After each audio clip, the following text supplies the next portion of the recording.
नमस्कार, मैं हूँ राजेश श्रीवास्तव। आज उत्तर प्रदेश में सत्ता पक्ष और विपक्ष के बीच में जिस तरह की गहमा-गहमी दिखी, जिस तरह का सुबह से वातावरण दिख रहा है, माहौल दिख रहा है, उससे 2024 का जो गणित है, वह साफ हो रहा है, उसका संकेत साफ दिखाई पड़ रहा है। दरअसल आज बात हो रही है उत्तर प्रदेश में विपक्ष के नेता यानी कि सबसे बड़े विपक्ष का जो दल है, वो है समाजवादी पार्टी। उसके अध्यक्ष अखिलेश यादव ने ऐलान किया था कि आज वो प्रदर्शन करेंगे और अपने सपा कार्यालय से लेकर के विधानसभा तक अपने सभी विधायकों के साथ, एमएलसी के साथ और पार्टी कार्यकर्ताओं के साथ वो विधानसभा पहुंचेंगे और महंगाई, भ्रष्टाचार के बेरोजगारी के विरोध में वह मार्च करते हुए जाएंगे। इसके लिए उन्होंने बाकायदा अनुमति ली थी, लेकिन उनकी अनुमति जिस रूट से थी, उस रूट से ना जा कर के वह राजभवन की तरफ बढ़ रहे थे। राजभवन होकर के वो विधानसभा तक जाना चाहते थे, लेकिन पुलिस ने उन्हें सपा कार्यालय से कुछ दूर जाने पर ही बैरिकेडिंग लगा करके रोक लिया। ये कह कर के कि आप राजभवन की तरफ से जाना चाहते हैं, लेकिन उधर की तरफ अनुमति नहीं है, चूँकि उस रोड पे राजभवन है, इसलिए हम आपको मार्च करते हुए नहीं जा सकते हैं। इसके बाद सपा कार्यालय के कार्यकर्ता वहाँ पर बैठ गए और उन्होंने वहीं पर बैठ कर के अपना धरना दिया और 2 ढाई घंटे की एक फ़िल्म की तरह ये धरना उसके बाद ख़त्म हो गया। इस पूरी पटकथा में से पहले आपको इस बारे में कुछ चीज़ें और बता दूँ, तब हम आगे बढ़ते हैं। इसके पहले आपको मालूम होगा कि सपा अध्यक्ष अखिलेश यादव ने 1 हफ़्ते का कार्यक्रम ऐलान किया था कि 12 से लेकर के 19 सितंबर तक उनकी पार्टी के 21-21 विधायक प्रतिदिन विधानसभा जाके वहाँ सपा कार्यालय से निकल कर के विधानसभा तक जाएँगे और महँगाई, भ्रष्टाचार के विरोध में रैली करेंगे, प्रदर्शन करेंगे और वहाँ पर जाकर के अपनी जनसभा को, अपनी जो ये रोज़ का कार्यक्रम है, उसको समाप्त करेंगे। लेकिन जब 12 तारीख को सपा के कार्यकर्ता 21 विधायक कार्यकर्ताओं के साथ निकले, तो उन्हें भी पुलिस ने रोक लिया था और उन्हें जाने नहीं दिया। उस समय वहाँ पर एक बहस हुई, पुलिस और कार्यकर्ताओं के बीच में झड़प हुई और झड़प के बाद कुछ विधायकों की गिरफ्तारी भी की गई, लाठियाँ भी चली, लेकिन उसके बाद विधानसभा में विधायकों को नहीं जाने दिया गया। तभी से बाद ये विधायकों का ये कार्यक्रम आगे चलना था, लेकिन उसी दिन रोक दिया गया था ये कह कर के कि अब फ़िलहाल हम रोज़ का जो 21 विधायकों का कार्यक्रम है, उसको नहीं आगे बढ़ाएँगे और अब हम 19 तारीख को ही सारे विधायकों के साथ विधानसभा पहुँचेंगे, जहाँ विधानसभा के सत्र से पहले हम अपनी माँगों को लेकर के मार्च करेंगे और विधानसभा तक प्रदर्शन करते हुए जाएँगे। लेकिन क्या ये वही समाजवादी पार्टी है जो आज सड़कों पर दिखी, लेकिन वहीं से 2 ढाई घंटे की स्क्रिप्ट के बाद वह पूरा पटकथा खत्म हो गई और विधायक वापस लौट गए और उन्हें विधानसभा में जाने को नहीं मिला। 2 बातें इस पूरे प्रकरण के बाद निकल कर के आती हैं। एक ये कि क्या उत्तर प्रदेश में विपक्ष को कोई मौका नहीं मिल पा रहा है? दूसरा ये है कि अगर यही स्थिति रही, तो 2024 के लिए क्या भारतीय जनता पार्टी जो सत्तारूढ़ दल है, उसे विपक्षी दल कोई मौका या कोई चुनौती या कोई चेतावनी पेश कर पाएँगे? ये बड़ी सुनने की बात है और ये समझने की भी ज़रूरत है कि क्या ये चीज़ें सामने आएँगी कि विपक्ष का जो दल है, चाहे वो समाजवादी पार्टी हो, चाहे बहुजन समाज पार्टी हो, कांग्रेस हो या फिर नीतीश कुमार की पार्टी हो या फिर शिवपाल चाचा की प्रगतिशील समाजवादी पार्टी। दरअसल उत्तर प्रदेश में पहले चर्चा इस बात की कि क्या उत्तर प्रदेश में विपक्षी दलों के लिए कोई मौका बचा है? शायद नहीं, क्योंकि विधानसभा के सत्र जो साल में कम से कम 150 दिन, 120 दिन चलना चाहिए, वो सत्र नहीं चल पाते हैं। अब जो सत्तारूढ़ दल है पिछले 5 सालों से और यह कमोबेश ये कहें कि जो पहले भी सरकारें थी, वह भी विधानसभा सत्र बहुत लंबा नहीं चलाती थी। डॉक्टर लोहिया की बात हो या अन्य विचारकों की बात हो, सब लोग यही कहते थे कि जो सदन के अंदर अपनी बात को सभी दलों के विधायक अपनी बात को अच्छे ढंग से रख सकते हैं और जनता उसको सुनती है। लेकिन अब विधानसभा का जो सत्र होता है, वो दरअसल इसलिए होता है कि जो ज़रूरी बजट हो उसको पेश किया जा सके, उनको पास कराया जा सके, जो सरकार के प्रस्ताव हैं उनको पारित कराया जा सके और आनन-फानन में विधानसभा के सत्र निपटाए जाते हैं। पिछला सत्र भी आपको याद होगा 18 तारीख तक चलना था, लेकिन उसे भी 16 तारीख को ही समाप्त कर दिया गया था। इस बार भी सदन 19 तारीख से शुरू होकर के और 23 तारीख तक चलना है।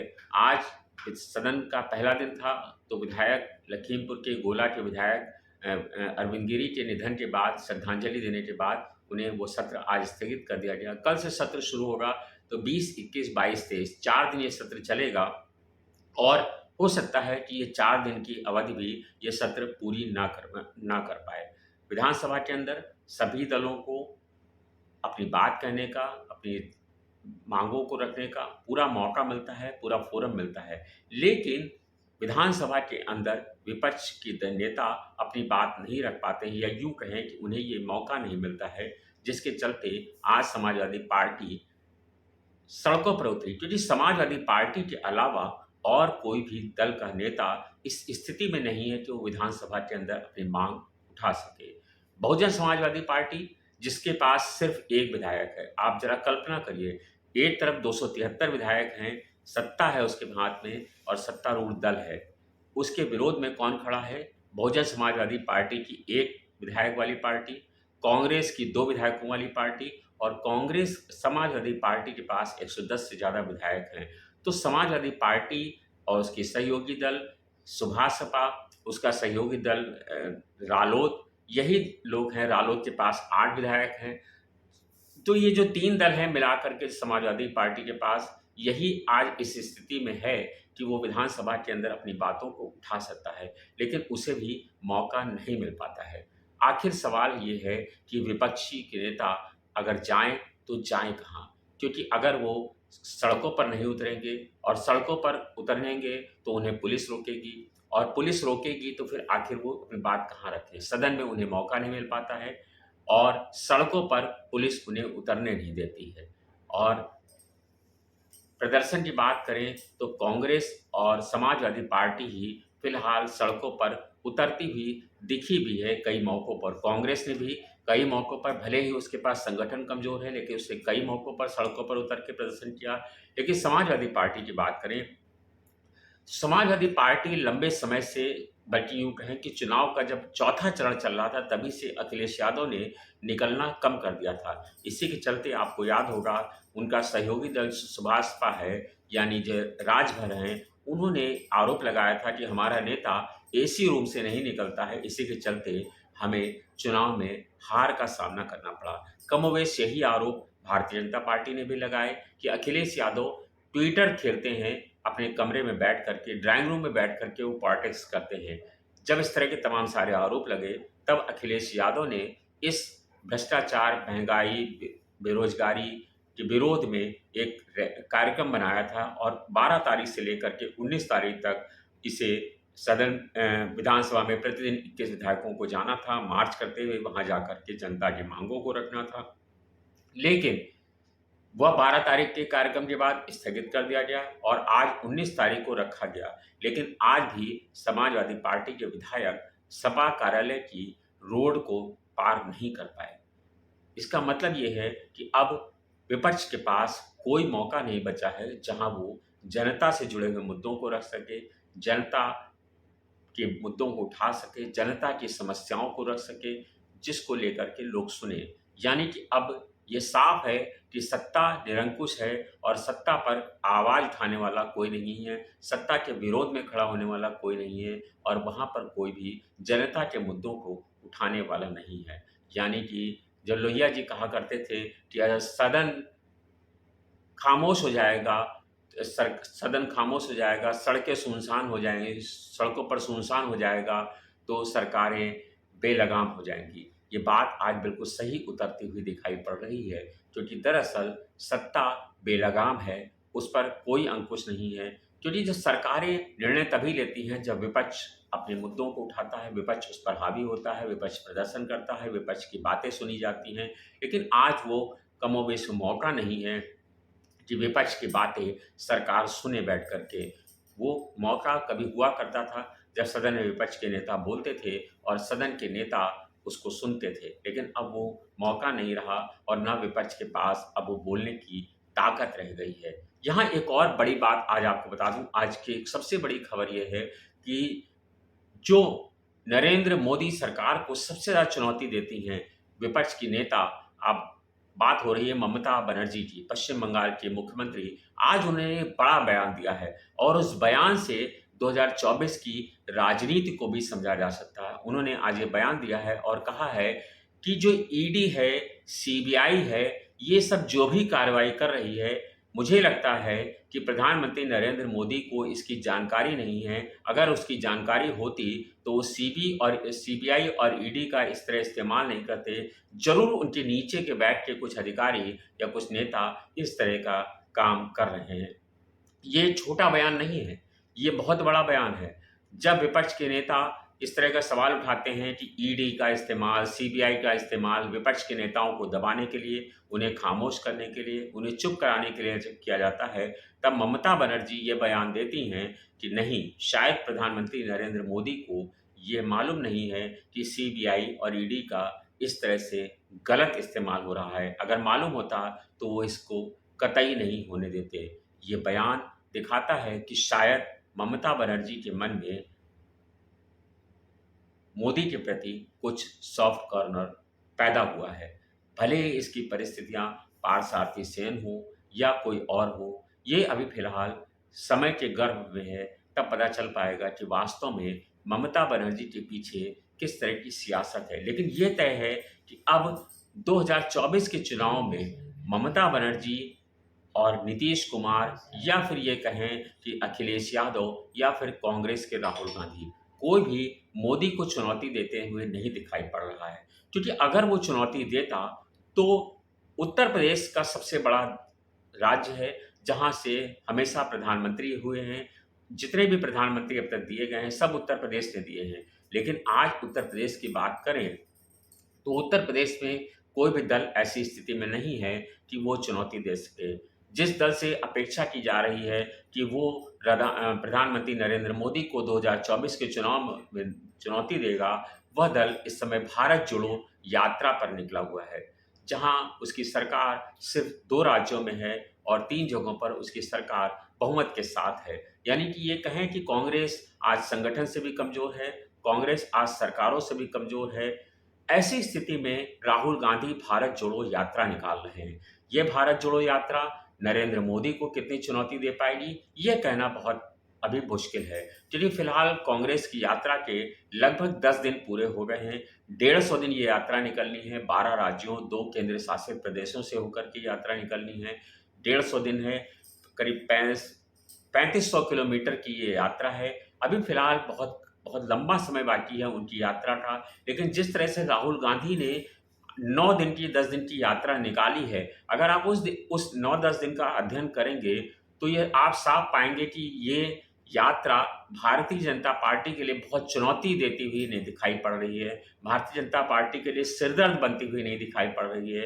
एक तो कांग्रेस ने पहले ही कह दिया है कि वो कांग्रेस जोड़ो यात्रा नहीं है, भारत जोड़ो यात्रा है। वो भारत की एकता, अखंडता के लिए इस यात्रा को निकाल रहे हैं, जनता की समस्याओं के लिए यात्रा निकाल रहे हैं। लेकिन भारत जोड़ो यात्रा से एक आम आदमी कितना कनेक्ट हो पाएगा, ये कह पाना बहुत मुश्किल है। अगर आप इस यात्रा के उत्तर प्रदेश के रूट प्लान को देखेंगे तो उत्तर प्रदेश की यात्रा बुलंदशहर होते हुए निकल जाएगी और उत्तर प्रदेश में ये यूँ कहें कि उत्तर प्रदेश के सिर्फ एक जगह से होकर के निकल जाएगी। क्या उत्तर प्रदेश में भारत जोड़ो यात्रा को रायबरेली नहीं आना चाहिए था? क्या उत्तर प्रदेश में कांग्रेस की भारत जोड़ो यात्रा को अमेठी नहीं आना चाहिए था? जहां वो उसका कभी छत्रप वहां के हुआ करते थे राहुल गांधी, कांग्रेस गांधी परिवार अमेठी और रायबरेली। क्या एक बार अगर वहां से राहुल गांधी चुनाव हार गए तो क्या वो उत्तर प्रदेश को छोड़ देंगे?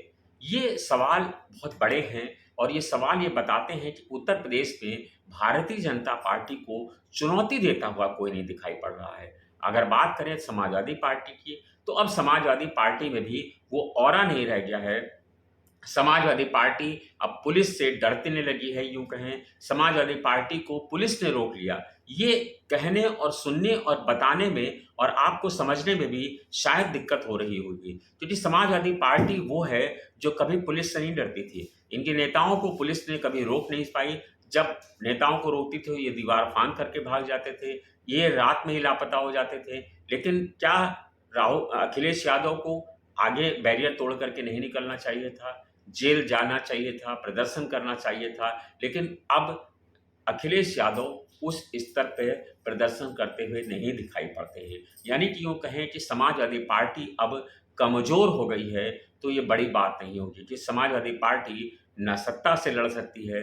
अब सड़कों पर प्रदर्शन करना एक अलग बात है। अब फिलहाल अभी ऐलान किया गया है कि वो 28 और 29 सितंबर को रमाबाई अंबेडकर स्थल पर बड़ा भारी एक सम्मेलन करने जा रहे हैं, जहां वो जनता की मांगों को उठाएंगे। लेकिन फिलहाल ये सम्मेलन हो पाएगा कि नहीं हो पाएगा, जिस तरह की फिलहाल परिस्थितियां हैं, उसको लेकर के इस सम्मेलन पे अभी से उँगलियां उठने लगी हैं। संशय है कि अभी वो प्रदर्शन कितना बड़ा होगा, क्या रमाबाई अंबेडकर मैदान भर पाएगा, या ये सम्मेलन ही आयोजित हो पाएगा या नहीं, इस पर भी ग्रहण लग सकता है। क्योंकि फिलहाल पुलिस जिस तरह से निरंकुश रवैया अपनाए हुए है विपक्षी दलों के प्रति, लेकिन जिस तरह की परिस्थितियां हैं आज समाजवादी पार्टी की, कांग्रेस की और बहुजन समाजवादी पार्टी की, तो कोई भी दल इस स्थिति में नहीं है कि उत्तर प्रदेश से भारतीय जनता पार्टी को चुनौती दे सके। जो दल आज विपक्ष का 2024 के लिए चेहरा बनने की कोशिश कर रहे हैं, आज 2024 में दरअसल विपक्ष के नाम पर कोई है ही नहीं। अगर कुछ नीतीश कुमार कभी उस प्रधानमंत्री की दौड़ में आते हैं, तो वो दिल्ली आकर के तमाम सारे नेताओं से मिलते हैं, पार्टी के नेताओं से मिलते हैं। लेकिन नीतीश कुमार मोदी को अकेले कितनी चुनौती दे पाएंगे, ये फिलहाल असंभव सा होता हुआ दिख रहा है कि नीतीश कुमार बहुत बड़ी चुनौती देते हुए सरकार को नजर आएंगे। भारत जोड़ो यात्रा की बात करें या फिर कांग्रेस के पूरे उसको अध्ययन करें, तो आप पाएंगे कांग्रेस अभी फिलहाल अपने अस्तित्व की लड़ाई लड़ रही है। इसलिए 2024 की चुनाव में वो कितनी सीटें इकट्ठा कर पाएगी, यह कह पाना बहुत मुश्किल है। लेकिन जो आज की परिस्थितियां हैं, अगर उसको आप आकलन करेंगे, तो कांग्रेस 2024 के चुनाव में 150 सीटें भी जीत ले, तो ये बहुत बड़ी बात होगी। क्योंकि अभी वो फिलहाल सरकार को कोई चुनौती देती हुई नहीं दिख रही है, सरकार के लिए कोई मुसीबत खड़ी करती हुई नहीं दिखाई पड़ रही है। और जब तक सरकार के लिए कोई दल चुनौती देता हुआ नहीं दिखाई पड़ेगा, कोई दल सड़कों पर उतरता हुआ नहीं दिखाई पड़ेगा, कोई दल महंगाई, भ्रष्टाचार के विरोध में, सरकार के विरोध में खड़ा होता हुआ नहीं दिखाई पड़ेगा, जब तक कि यानी कि जब तक जनता को अपनी उम्मीद नहीं दिखाई पड़ेगी कि हाँ, फला दल है जो उनकी मांगों को सुन सकता है, उनकी मांगों को उठा सकता है, या फिर सरकार को घेरने में कामयाब है, तब तक जनता उसके साथ नहीं जाएगी। विपक्ष के नेता भले ही आज ही कहें कि हम कितना भी प्रदर्शन कर लें, हम कितना भी विरोध कर लें, लेकिन जनता तो भारतीय जनता पार्टी को ही वोट देती है, वोट उसी को देती है, ये बात सच है। लेकिन जनता भारतीय जनता पार्टी के साथ खड़ा होना उसकी मजबूरी है, क्योंकि विपक्ष चेहरा बनता हुआ नहीं दिखाई पड़ रहा है। जब तक विपक्ष का कोई दल चेहरा बनता हुआ नहीं दिखाई पड़ेगा, यानी ये नहीं दिखाई पड़ेगा कि वो भारतीय जनता पार्टी को हराने में सक्षम है, या वो भारतीय जनता पार्टी को चुनौती देने में मुकाबिल है, तब तक जनता उसके साथ नहीं जुड़ेगी। और जब तक जनता किसी दल के साथ नहीं जुड़ेगी, तब वो 2024 के चुनाव में हो या फिर 2029 के चुनाव में कितनी चुनौती भारतीय जनता पार्टी को दे पाएगी, ये कह पाना बहुत टेढ़ी खीर है। अब दूसरी बात पर आते हैं कि ना नीतीश कुमार का उत्तर प्रदेश में बहुत बड़ा रोल है, ना ममता बनर्जी का है। ममता बनर्जी ने बीते विधानसभा चुनाव में जिस तरह के साथ सपा के साथ खड़ी हुई थी, उसके बावजूद वो समाजवादी पार्टी को शायद किसी एक सीट पर भी बहुमत दिलाने में या बढ़त दिलाने में कामयाब नहीं हो पाई थी। समाजवादी पार्टी को जो भी सीटें मिली, वो भारतीय जनता पार्टी के विरोध पर मिली, या यूँ कहें कि समाजवादी पार्टी के वहाँ पर लोग इतने मजबूत थे कि वो अपनी सीटें निकाल सके, या भारतीय जनता सही समाजवादी पार्टी के सहयोगी दल वहाँ पर मजबूत थे, जिसके चलते उन्हें वो सीटें मिल पाईं। लेकिन दूसरी तरफ आप गौर करेंगे तो पाएंगे कि समाजवादी पार्टी के पास भी वो क्षमता अब धीरे-धीरे कुंद होती जा रही है, क्योंकि जिन दलों के साथ उन्होंने गठबंधन किया था विधानसभा के चुनाव में, 2022 के चुनाव में, उसको वे सँभाल कर वो रख नहीं पाए। यानी कि बात इसका मतलब ये है कि विपक्ष अपनी एकता को बनाए रख पाने में कामयाब नहीं होता दिखाई पड़ रहा है। समाजवादी पार्टी के साथ तमाम सारे दल जुड़े हुए थे। छोटी पार्टी, जनवादी पार्टी, राष्ट्रीय क्रांति पार्टी, केशव देव मौर्य जुड़े हुए थे उनके साथ। उनके साथ सुभाषपा के राजभर जुड़े हुए थे। उनके साथ रालोद के अनिल दुबे जुड़े हुए थे। तमाम सारे दल उनके साथ, छोटे-छोटे दलों ने उनके साथ मिल कर के समझौता किया था। लेकिन आज रालोद को छोड़ दें, तो कोई भी दल उनके साथ खड़ा हुआ नहीं दिखाई पड़ रहा है। उसके पीछे उनकी महत्वाकांक्षाएँ हैं। जब वो अपने चाचा के वही अपने साथ नहीं खड़ा कर पाए, तो उसके साथ कौन खड़ा होगा, ये कह पाना बहुत मुश्किल है। आज अखिलेश यादव अकेले हैं, उनके साथ उनके परिवार के लोग नहीं हैं, उनके साथ सिर्फ़ रामगोपाल को छोड़ कर के बाकी कोई नहीं है। नेताजी स्वास्थ्य के दृष्टिकोण से बिस्तर पर हैं, नेताजी उनको ऊर्जा दे पाने में सक्षम नहीं हैं। ऐसी स्थिति में अखिलेश यादव अपने युवा चेहरों के बल पर, युवा कंधों के बल पर, यानी जो अगर आज जो बात मैं कहने जा रहा हूँ, शायद ये समाजवादी पार्टी को पसंद ना आए, लेकिन समाजवादी पार्टी के इन्हीं चेहरों ने कभी 50 वोट जुटा पाने की क्षमता इनकी नहीं होती थी, वो आज उनके रणनीतिकार बने हुए हैं। तो वो अखिलेश यादव को क्या रणनीति सिखा पाएँगे या किस तरह की दिशा दे पाएँगे, ये कह पाना बहुत मुश्किल है।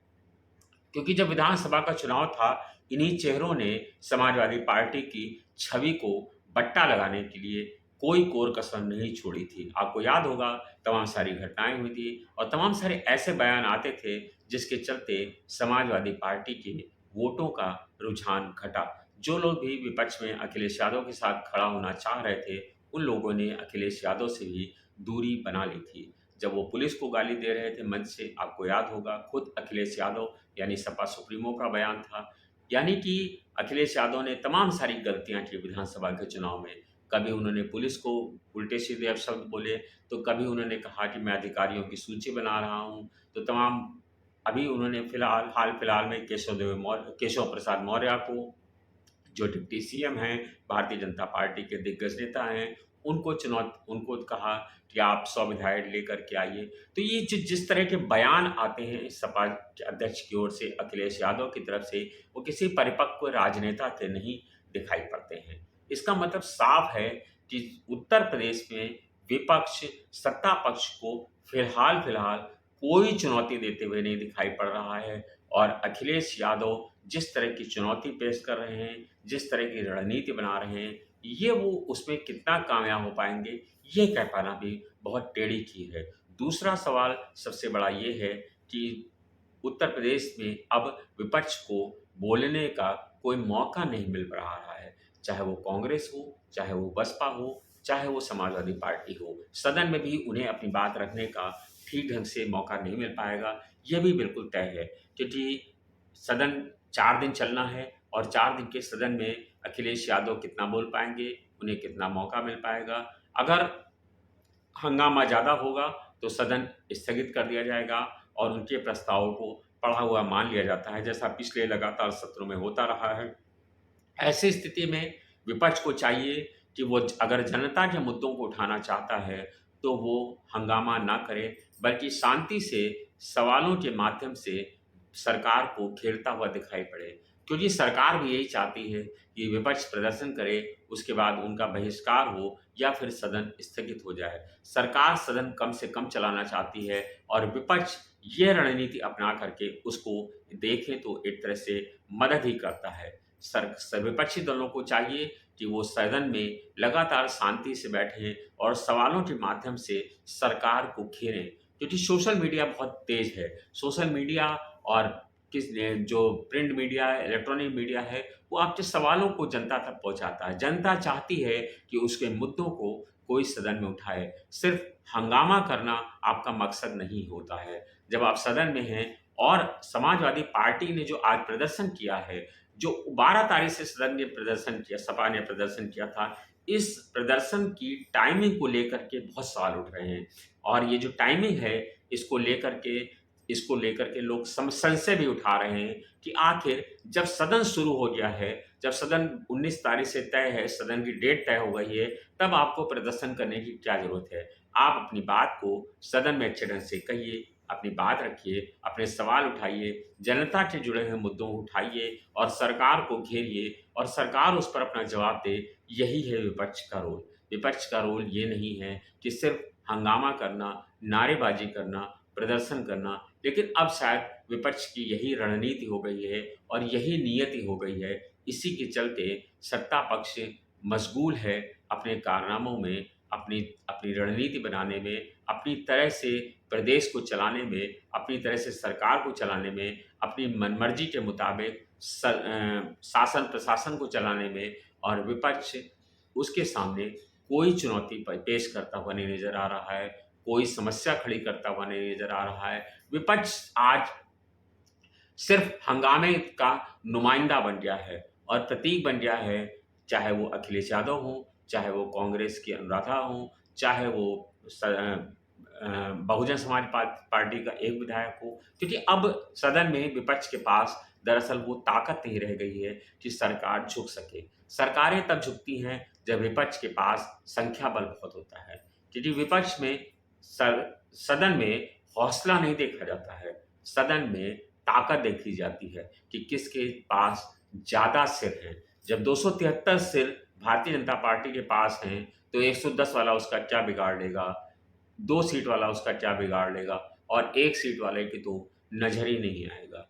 ये स्थिति है सदन की। इसीलिए सत्ता पक्ष जानता है कि उसके सामने कोई चुनौती नहीं है। इसीलिए सदन में सड़कों पर उत्तर प्रदेश की सबसे बड़ी विपक्षी दल की पार्टी को सड़क पर रोक लिया जाता है और बैरिकेडिंग पर उसका राष्ट्रीय अध्यक्ष 3 घंटे तक बैठ कर के ड्रामा करता है, प्रदर्शन करता है, धरना करता है, लेकिन उसके बावजूद सरकार के कानों पर जूं नहीं रेंगती और वो धरना अपने आप धीरे-धीरे करके खत्म हो जाता है।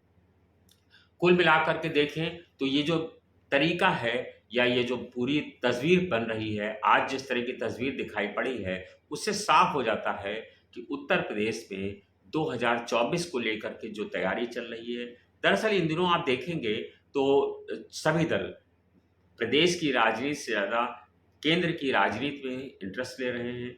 चाहे वो समाजवादी पार्टी हो, चाहे वो कांग्रेस हो, सभी दिल्ली की ओर भागना चाहते हैं और नरेंद्र मोदी के सामने एक चेहरा बनने की कोशिश कर रहे हैं। कभी नीतीश कुमार चाहते हैं कि विपक्ष का चेहरा वो बने, कभी ममता बनर्जी चाहती हैं विपक्ष का चेहरा वो बने, तो उधर राहुल गांधी भी संघर्ष कर रहे हैं सड़कों पर, रोज़ पैदल चल रहे हैं कि भारत जोड़ो यात्रा के माध्यम से जनता के मुद्दों को उठा रहे हैं। लेकिन जिस तरह की तस्वीरें कुल मिलाकर के आ रही हैं, विपक्ष अगर संयुक्त रूप से भी एक साथ हो जाए, तो भी वो इस स्थिति में नहीं है कि प्रधानमंत्री नरेंद्र मोदी के सामने वो कोई चुनौती पेश करता हुआ दिखाई पड़े। विपक्ष के सामने आज सबसे बड़ी चुनौती यही है अपने अस्तित्व को लेकर के। कांग्रेस के पास संगठन न होने के नाते वो अस्तित्व की लड़ाई लड़ रहा है, तो समाजवादी पार्टी अपनी बेवकूफ़ियों के चलते, अपनी गलतियों के चलते अखिलेश यादव लगातार पीछे खिसकते जा रहे हैं। इसी के चलते 2012 में जो एक्सीडेंटल चीफ मिनिस्टर, मैं ये कहना ज़्यादा पसंद करूँगा क्योंकि वो दुर्भाग्य से मुख्यमंत्री बन गए थे, क्योंकि उन्हें समाजवादी पार्टी में जो वोट मिला था, जो बहुमत मिला था, वो अखिलेश यादव के लिए नहीं था। वो दरअसल नेताजी के लिए वोट था। नेताजी को लोग मुख्यमंत्री देना चाहते थे, लेकिन अंतिम समय पर रणनीति बदली और मुलायम सिंह यादव ने अखिलेश यादव जैसा युवा चेहरा दिया समाजवादी पार्टी को। उन्हें लग रहा था कि मैंने अखिलेश यादव को सत्ता की बागडोर सौंपी है, तो अब समाजवादी पार्टी एक युवा कंधों पर झूमेगी, जोश में रहेगी, जोश से आगे बढ़ेगी। और उन्हें क्या पता था कि अखिलेश यादव जोश में होश खो देंगे, उन्हें भी सत्ता से दूर कर देंगे और खुद भी सत्ता से दूर हो जाएंगे। 2012 में जब वो एक्सीडेंटल चीफ मिनिस्टर बने और 2017 में जब चुनाव दोबारा हुआ तो वो नहीं जीत पाए, 2019 का चुनाव हुआ तो वो नहीं जीत पाए, 2022 का चुनाव हुआ तो वो नहीं जीत पाए। अखिलेश यादव लगातार सत्ता से दूर होते जा रहे हैं और पिछली बार जब विधानसभा का चुनाव हुआ था, तब भी मैंने यही कहा था कि अखिलेश यादव ने अगर अपनी रणनीति नहीं बदली, तो वो चुनाव नहीं जीत पाएँगे। और आज जिस तरह की रणनीति अभी भी वो अपना रहे हैं, अगर वो कमरे से बाहर निकलते हैं, अगर आज वो सड़कों पर उतरे थे, तो उन्हें जेल तक जाना चाहिए था, उन्हें विधानसभा तक जाना चाहिए था, उन्हें सड़क पर नहीं बैठना चाहिए था। ये प्रदर्शन सड़कों पर संघर्ष का है। संघर्ष जब आप सड़क पर करते हैं, तो उसके लिए आपको लाठी भी खानी पड़ती है, जेल भी जाना पड़ता है। क्योंकि जेल जाने से अपराधी डरता है, जेल जाने से जो हत्या करके आता है, वो डरता है, जेल जाने से नेता कभी नहीं डरता है। नेता तो जेल जाकर के ही संघर्ष करके अपनी पार्टी को खड़ा करता है। अखिलेश यादव शायद ये भूल गए हैं या फिर उन्हें समाजवादी पार्टी का इतिहास पलट कर देखना चाहिए, जिससे उन्हें नसीहत मिलेगी कि उनके पिताजी ने उन्हें कितना संघर्ष किया, उनके चाचा ने कितना संघर्ष किया और समाजवादी पार्टी जिनके सिद्धांतों पर चलती है, यानी कि लोहिया के लोहिया के ने कितना प्रदर्शन किया और लोहिया ने कितना संघर्ष किया, कितनी बार वो जेल गए। लोहिया जी कहते थे, "एक पैर रेल में और एक पैर जेल में होना चाहिए, तभी नेता नेता बन पाता है।" अखिलेश यादव को इन बयानों को पढ़ना चाहिए, अखिलेश यादव को इनसे सीख लेना चाहिए, क्योंकि अगर वो इस तरह से नहीं करेंगे, तो योगी राज में उनका कोई प्रदर्शन सफल हो पाएगा, यह कह पाना 100% शायद उचित नहीं होगा। हालाँकि 28 और 29 सितंबर को उन्होंने रमाबाई अम्बेडकर में एक बड़ा सम्मेलन करने का ऐलान किया है, लेकिन ये सम्मेलन भी हो पाएगा, इस पर भी संशय के बादल मंडरा रहे हैं, क्योंकि इसकी अनुमति मिल पाना ही फिलहाल टेढ़ी खीर है और अनुमति मिलने के बाद अगर वो प्रदर्शन ठीक से हो पाता है, तभी देखा जाएगा। लेकिन फिलहाल ये समय के गर्भ में है और 28-29 सितंबर को ही पता चल पाएगा। लेकिन जिस तरह की रणनीति है, जिस तरह की चुनौतियाँ हैं, जिस तरह का इस समय माहौल है, उस समय बिल्कुल साफ है कि 2024 के चुनाव में भारतीय जनता पार्टी को, यानी कि योगी और मोदी की जोड़ी को विपक्ष कोई चुनौती देता हुआ नहीं दिखाई पड़ रहा है और विपक्ष की रणनीति इसमें पूरी तरह से फेल है। धन्यवाद, शुक्रिया। आप इस पूरी खबर पर क्या राय रखते हैं? अपनी राय हम तक ज़रूर पहुँचाएँ। धन्यवाद, शुक्रिया।